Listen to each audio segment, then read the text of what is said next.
دین شب در آب مه دیدم،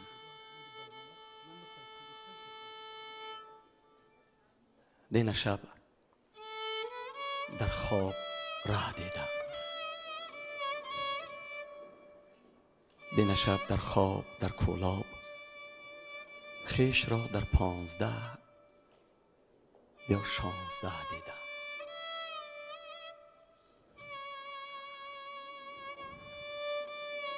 در تگی دالانمان خوشحال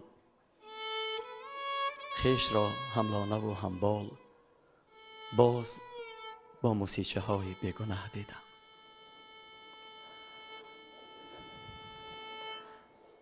باز من در خانه آباد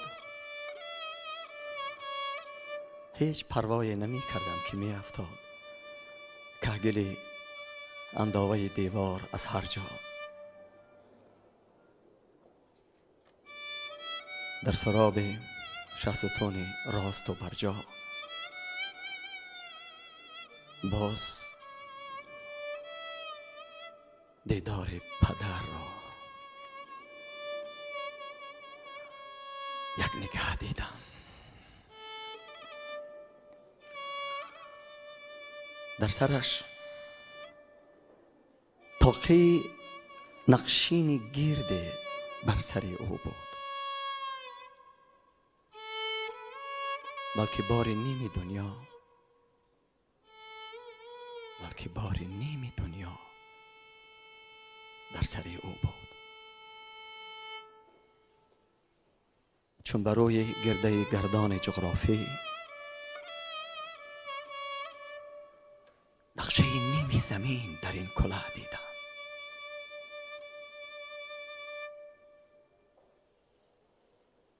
من هنوز آسوده پهلوی پدر بودم. آرزویش از قضا و از قدر بودم. او برایم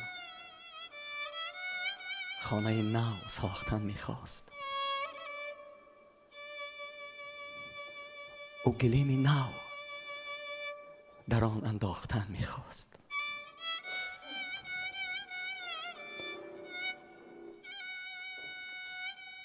جامعه دامادی آنگاه کشادم را در تگی صندوق ته دیدم.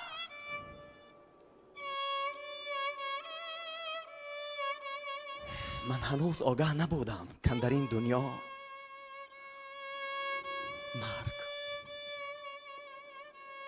مرگ آمرزش نمیداند. جاویدان یک فرد هم فردا نمیماند.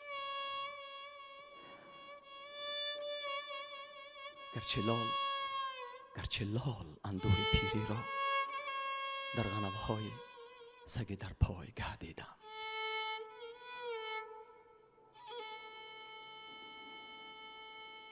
دین شب ارمان من در خواب می بالید. عکس من در آب می بالید. همچو در آینه می خندید. شانه خند از سینه می خندید. بیخبر بود از دلی زارم که می نالید. چشمهایم اشک می پالید. گونه هایم اشک در بالشت می مالید. خویش را حیران سحر در جایگه دیدم.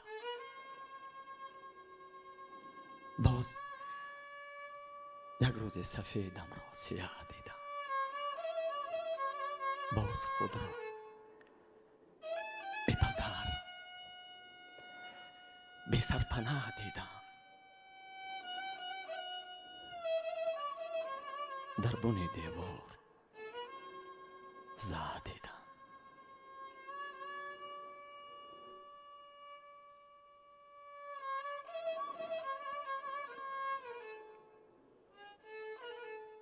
تو تو را ای زندگی من نغز می دیدم، با شیدای تو را ای زندگی من می پرستیدم، با تاب و تب تو را من می سرودم با هم از زیر و بمی آواز، تو را من می ستودم با نیایش های زیر لب، تو را از خون گرم خویش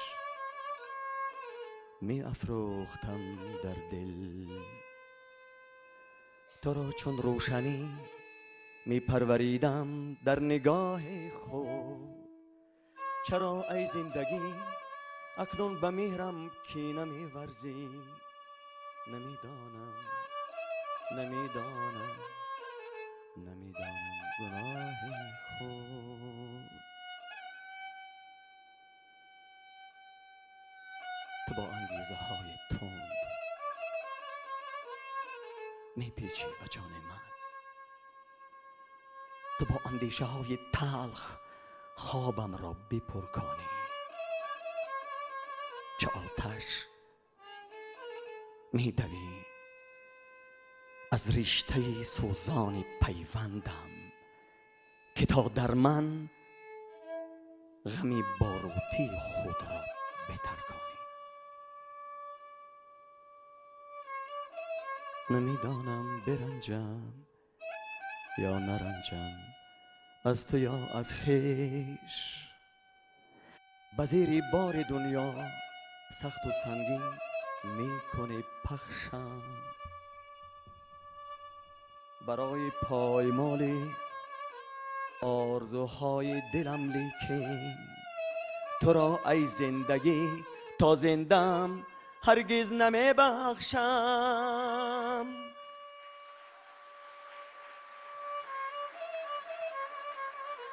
تو را ای زندگی تا زندم هرگز نمی بخشم.